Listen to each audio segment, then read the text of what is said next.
everybody, and welcome back to Brewing with Jim. Hi, everybody. Good to be with you, of course, always. My name is Joseph Jasper, co-host, producer, question asker. I'm joined with Mr. Jim Brewington, as always. Jim, how are you doing today? Oh, I feel good. I like being here. Yeah, me too. I like doing this. This is a joy, isn't it? It's really a privilege. It is. Yeah. It's a lot of fun.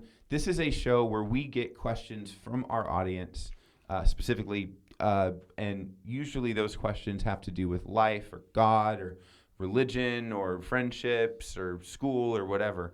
It kind of is it's a show about everything in a way, which is a lot of fun. It keeps us on our toes.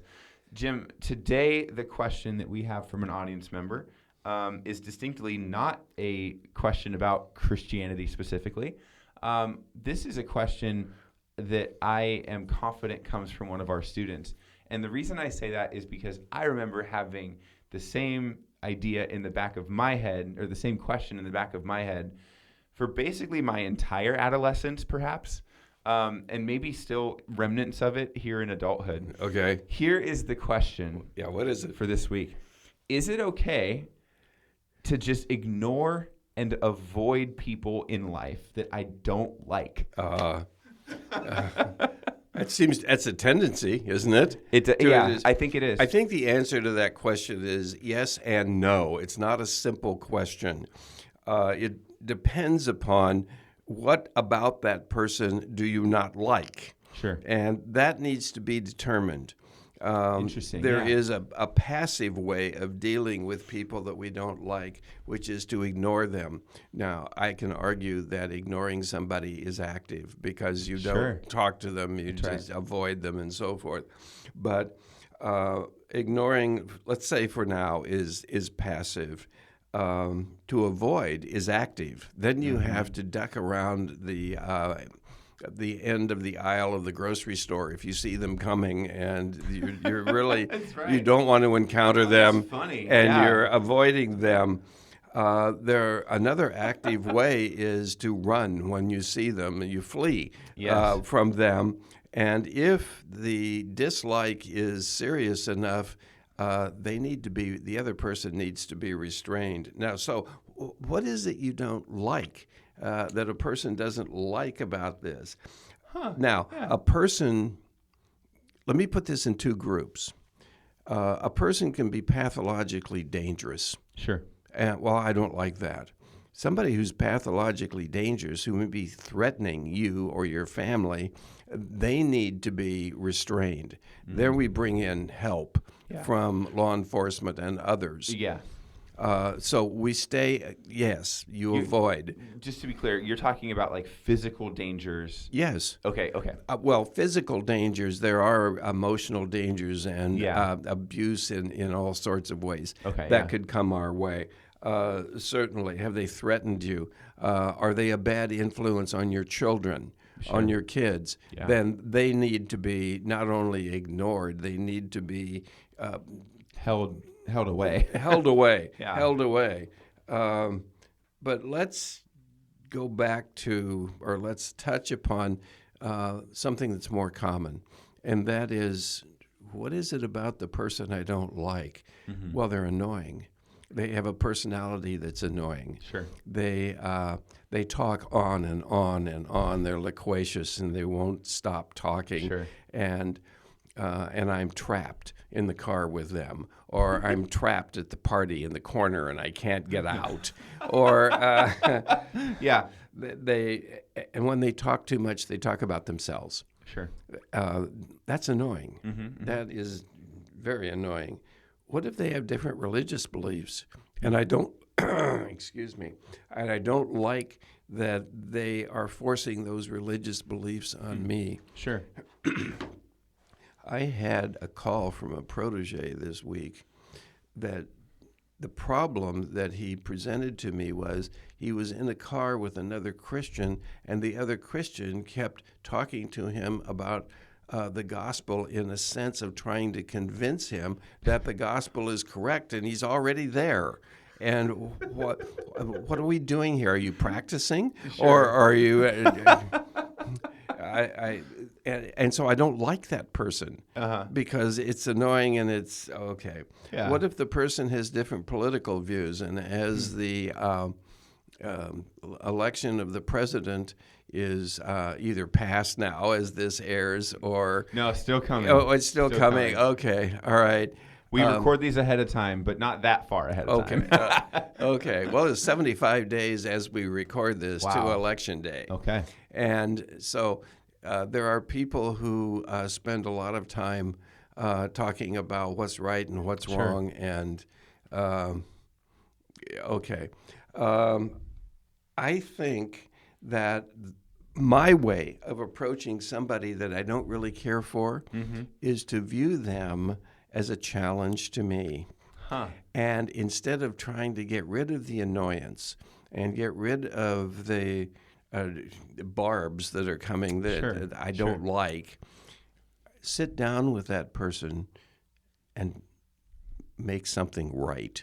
Yeah. That person is lovable. That person is created to be lovable.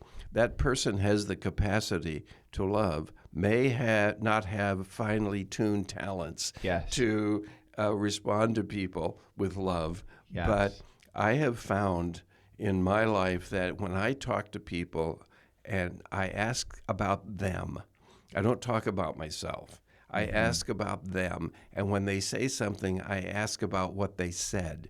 And then when they respond to that, I ask about what they said. The conversation is to be about them.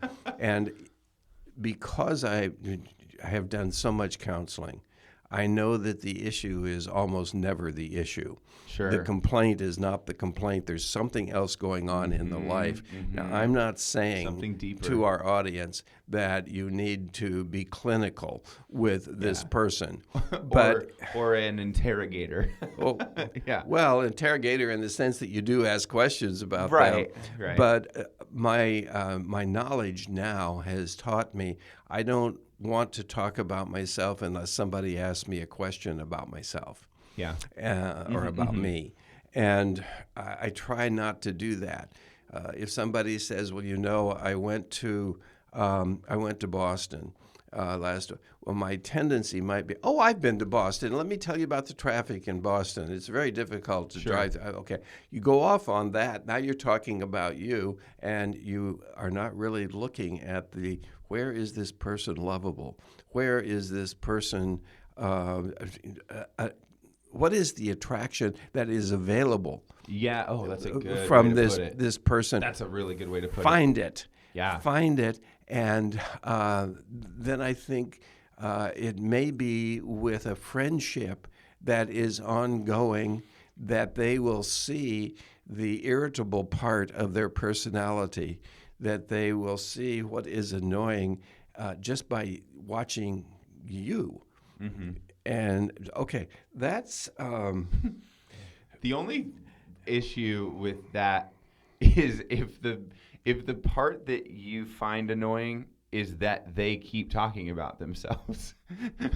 So if you just keep kind of feeding them. Well, for the initial part of this challenge that I have accepted, I want them to talk about themselves. I want to know, where is this coming from? Where is the insecurity that makes you want to talk about yourself? And I can tell you from God's word and from my experience in that order that they want to be accepted. Everybody wants to be accepted. I'm not thinking there's an exception to that anywhere. Everybody wants to be accepted, and so they are striving to be accepted. And apparently they've had some abandonment issues. They've had some breakup in relationship issues, and they're compensating for that. And the compensation is annoying. Because it's strong and it's forthright. Just give in and spend time. Now, the nature of God's love for us is that we make a decision to love somebody. We don't wait to react to attraction or to similar likes or to reciprocity, that they have to like me first and then I would like them. We make a decision that I'm going to love somebody. Very few people practice that. I do. Sure. Every one of my proteges, people have asked me to mentor them after we decide if I'm the right person or what it is you're looking for. And if we agree that we're going to have this relationship, I, meaning it, will say, I have decided to love you. And I think I have mentioned this in other episodes, I do it again knowing that, just for the repetition and the emphasis. People have responded to me months after that saying, nobody has ever said that to me before. I have never forgotten it, that somebody has decided to love me. The annoying person, decide to like them. Decide that I'm going to find out what it is your mother likes about you. I'm going to find out what it is that can be fun about you. What do you laugh at? What do you like to read? Where can I plug in some sort of similarity and we can have a relationship? Now, that doesn't mean you have to be buddies for the rest of your life and regularly go on long car trips. It doesn't mean that. It means that the annoying stops. And it might not stop instantly. It probably won't. But at the same time, you will see a different part of them. You won't see just the behavior, you'll see the soul. And if you look at the soul, which is created to be loved, and you see the spirit in that person, you can overlook some of the things that have happened. I can, let me use this for an example. Debbie and I had 2 boys. And, of course, when they were infants, I changed their diapers. Well, I changed their diapers, but that's not what I thought about when I played with them. Sure. It just didn't occur to me to think about that part of them. Was changing their diapers pleasant? Probably not for either one of us. No. But it was not. It was. So, do I decide I don't like you because of this? And so, it's possible to see the fault in other people. Sure. It's more challenging and yet possible to see the good in other people, to see what is attractive. I love that. I was thinking as you started to answer this question several minutes ago, I was thinking about a follow-up question to your answer. And my follow-up was going to be, does the Bible or does Christianity sort of imply or impose a certain response to this question? In other words, does being a Christian, or is there anywhere in the Bible? I'm putting you on the spot, and you don't have to. No, it's fine. You don't have to throw out Bible references. That's what I'm here for. But does being a Christian necessitate, for example, we can never ignore a person because that person is an image bearer of God, or we could never avoid a person because that person is an image bearer of God? Is there credence to a position like that? And if so, like, kind of to what extent in your There opinion? is in the Bible. I'm not making the other person Satan. The other person is not Satan. But if there is evil coming from the other person, avoid that, and it will flee from us. Now, there are, in general relationships with people or friendships, let's decide we're going to be friends with this person. The intensity of that friendship or the frequency of getting together with that is to be put aside for right now. It's probably just a little bit. But be patient while the friendship develops. That's good. Be patient while the friendship develops, and remember that you don't have to approve of another person to accept them into your life. If that were the case, I would not be accepted by Christ. Jesus would not accept me, and I want to accept others as He accepts me. And so I make a decision that I'm going to accept you. I'm not making the decision that I am going to seek pleasing relationships with you every single time we get together. That's right. That's fair. You may be a jerk. I think I probably am sometimes. I am so forthcoming and forthright with my comments and my thoughts that perhaps I deserve that reputation. But people still accept me, and we have a good time. Yeah. And we at least are not the opposite. We're not avoiding. We're not ignoring. We enjoy each other. Yeah. We enjoy. And like presence and relative acquaintance can be not a bad thing. I'm not sure I know what you mean by relative acquaintance. That like proximity to the other person can be made into at least not a negative. It may be like what you're saying is you don't have to build it all the way up into this glorious lifelong friendship, but work can be done to mitigate the annoyances. Well, you asked about the biblical standard for doing this. The reason that we would do that is because we are commanded to love. Yep. And that doesn't mean something that we conjure up within us, the love. The love is the love of God to us. Yeah. And we are to manifest that to other people. Manifest, operationally defined, something you can see in the behavior that allows us to fulfill that commandment, that we love one another. It doesn't mean have affection for one another, enjoy each other, have similar senses of humor, have similar activities that you enjoy. It doesn't mean any of that. It means accept them into your life.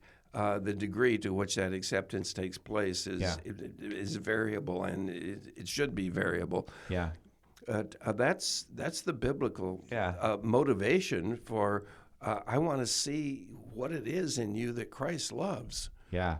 And then taking this question even to the full extent of the idea of what would Jesus do, let's throw out this funny question. Are there examples in the Bible where Jesus ignores or avoids people? Yes. The one example, there's probably multiple, but the one example I'm thinking of is when he retreats from the crowds to go pray. Yes. I think that's a beautiful metaphor. Oh, another one. Yes. Speak. Yeah. Excuse me. Speak to that. Another one is when he was before Herod, and Herod asked him several questions. Jesus didn't answer him. Because Herod was looking for a magic show. Sure. Show me something that shows that you are who you say you are, and I want to see one of your healings or one of your miracles, or change the water to wine right here. Yeah. Prove it to me. And Jesus ignored him. Yeah. And did not answer him at all. Yeah. So there's a biblical example. There you go. Now you have to go to the premise that everything, because Jesus is God incarnate, everything that he does is loving. Now he's ignoring Herod. Is that loving? Yes. And I don't know how, and I don't have to define it. I just have to know it because everything he does is loving. So yes, there are times when we don't cast pearls before swine. That's right. Yeah. There are times when it's not all hunky-dory with every relationship. Yes. But that's where the patience comes in. Yeah. Now, it wasn't apparently the right time or the right place that or the Jesus right medium was, or Jesus whatever. was going to convince him to come into my kingdom and let's be lovey-dovey and you can. Yeah. That was a time when, and a reported time in God's Word, for us to glean information and wisdom from.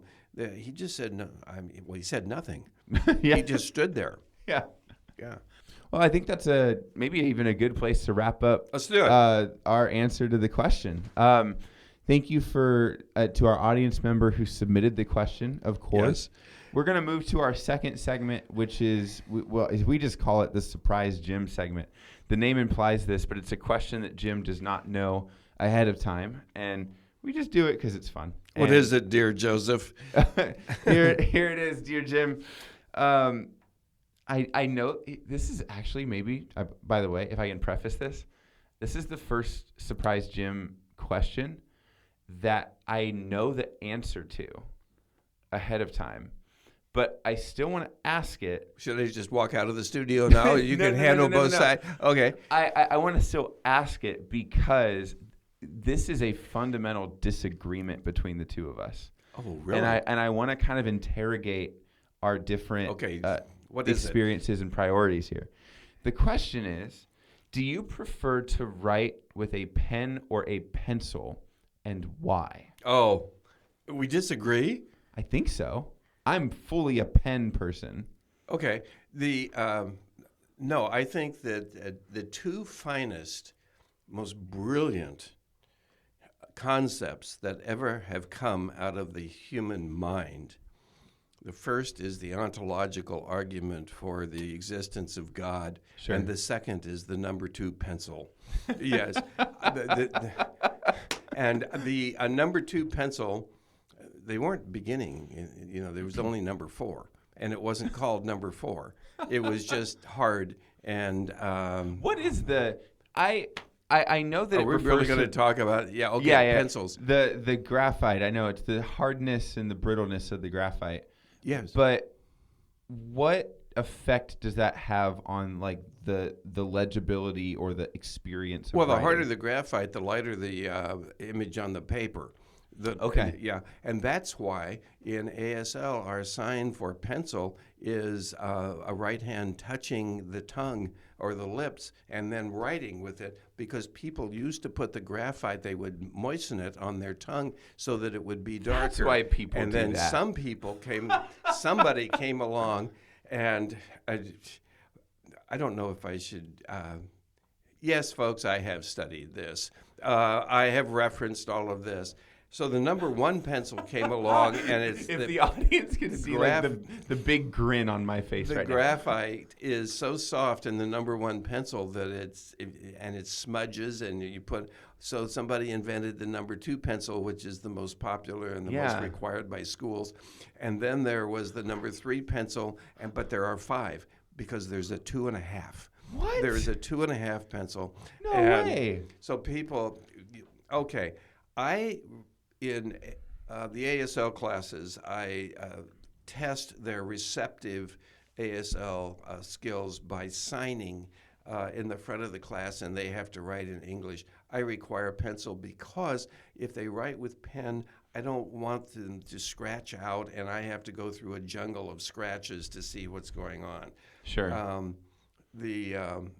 I wrote one of the texts for our ASL classes, and I wrote the whole thing in pencil. And I do that because, I don't know, I just like pencils. I don't like mechanical pencils. I think they were invented by Satan. And oh my goodness. I tell the students they can use mechanical pencils, but I am not going to stop what I am doing while you fiddle with the graphite that's broken or have to put new lead into the pencil and all that. Don't use that. Use the number 2. Now, I will tell you that there's one thing that I do not use a pencil for, and that's my grading, and I grade in green. I always grade in green. Green, who hasn't been in school and received red all over their papers? They hate that. Sure. But receiving green is soothing. Green stands for go. Mm-hmm. Green stands for grow. Life, yeah. And life. And it's less offensive when you see green on your paper in the corrections. So I always grade in green. Yeah. And I have written an essay about that. Wow. In green? Did you write the essay in green? No, actually, I used a computer. You had one job. I know. I know. But I have given that writing, it's only a page or so. Sure. But I've given that writing to other teachers, and some have changed to green. I have a case of green pens in my room. Okay. But you prefer pen. Pen is fine. I may not be able to think of another question where we have more diametrically opposed opinions on this. Yeah, okay. I hate writing with pencils. I hate them. They smudge the side of your hand. The side of your hand gets all, dirty. They break. You have to sharpen them. Whoa, stop. How does the side of your hand, unless you're left-handed, and you have to drag your hand across the writing? Even right-handed, because you get to the end of a line, and you have to put your hand on the left side of the page again, and you're going over. Yes, but there's no writing down there. But you know what happens? That does Are you happen. saying I'm holding the pencil wrong? Yes, I was just going to talk about this. Okay. When I was a child, we had to hold the pencil in the correct way. What was the correct way? It's called the dynamic triad. And that does sound like a thing that you would have a superiority complex over. Oh, absolutely. But then we went through the 70s, what was called all the movements. We had the women's movement, the gay movement, the self-esteem movement. And the self-esteem movement, we couldn't do anything that would harm their precious little self-esteems in the school. And so, no, this is actual. I'm feeling targeted right now, yeah. Okay. And this is the everybody gets a trophy of holding pencils. Nobody corrected. The teachers were told not to correct the way the students hold the pencil. Oh my God. And so now I look out as my students are writing, and they have all these weird ways of holding things. And they say, oh, my hand hurts, or my handwriting's not good. Well, of course it's not. You're not holding the pencil correctly. And so there's a website. Okay. I've been there. How to hold the pencil. How to hold a pencil. Yes. It's called the dynamic triad, and how that's done so that the arm doesn't get tired. You know, when I was, my parents, of course, and when I was young, handwriting, penmanship was a subject that was taught in the elementary schools. And it was for years. I had bad handwriting. Mm-hmm. And I always got C's on my report card in handwriting. Yeah. And I went to my mother, and she used the Palmer method, which was loops and loops and loops and loops, and you practice that over and over and over. And the ascenders and descenders of the letters were all in loops, and all was noticed and practiced. But my handwriting was terrible. I went to my grandfather. My grandfather had a masculine, beautiful handwriting. Mm-hmm. And I said, can you teach me how to write the way you write? And he said yes. And we sat down, and I drew the letters. Yeah. And I drew them so that they would be exactly like I wanted. And then I had to draw them over and over, so the muscle memory was created. Kicks in, yeah. And now I have that handwriting. Yeah. That it was the product of that practice and doing all of that. Wow. It's possible. I mean, my students will do it. I just have bad handwriting. Sure. Said, well, change it. Yeah. So you're not born with bad handwriting, mm-hmm. penmanship. Well, I guess technically you are, if you think about it. You're born. You're implying I never thought about this. No. I'm saying when a child is born, they just objectively would have bad handwriting. Well, yes. Okay, fine. Yeah, I've never met an infant that has beautiful handwriting. No, I've never met an infant that has any handwriting. That's my good point. or bad. That's my point. Yeah. Okay, so. But this, okay, I don't know where to go now with all of this. I prefer pencil for something. I use pens. Sure. I use pens. Of course I use pens. I mean, they're good for prying things out of small places. There you go. Yeah. But I like to write with pencils. And I like to write with pencils that aren't mechanical pencils. Yeah. See, even that, I love mechanical. I would rather use a mechanical pencil. If a pen's not available, I would go to a mechanical pencil. Okay, so does the little tip break off, and then you have to? Not if you don't make it too long. The trick with the mechanical pencil, You've got to think about all that stuff. No, you don't. You got to think with a regular pencil if it's going to snap at any moment. No, regular pencils don't snap. Only if you're angry. I might be too strong. I think that's the problem. But can we end this? No, we are diving deep into no. We have done that. We really should. Friends, thank you for indulging this. I think that's the segment. Not only where we have been the most opposed, we've brought the most oppositional views to each other on this show, but I think that's also the segment where I've laughed the most. Maybe. Because I had no idea I was tapping into such a deep well of So I am annoying now, and you're going to ignore me? Yeah, are you going to do it? And let's avoid each other. over this. Yeah. Thank you for listening to Brewing with Jim. I want to thank our audience member specifically who submitted this question and branched that into an invitation to the rest of our audience to reach out to us and submit questions as well. Mm-hmm. We have an email address. So we can see your handwriting. Well, email addresses don't really convey. No. You can pick your favorite type. Well, there's a whole system in this country of mail. You can put those things I've heard of that, yeah. With the horses? You write it, and scrolls. Yes. And you write. Go ahead. We have an email. Us, we have an email account. It's brewingwithjim@gmail.com. If you want to reach out to us with one of your questions or with just a note saying how you heard of us, where you're listening from, all that kind of stuff. Do it. Please do. Yeah. Again, that's brewingwithjim@gmail.com. We would just love to hear from you. So with that, we wrap up another episode of Brewing with Jim. Thank you to you, our audience, for listening. Yes. Thank you very much. Have a good week, everybody. Bye-bye.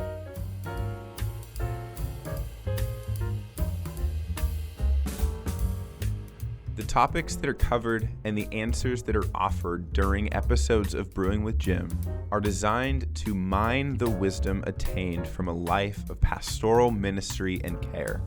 They do not constitute professional or clinical training or expertise in the areas of counseling or mental health.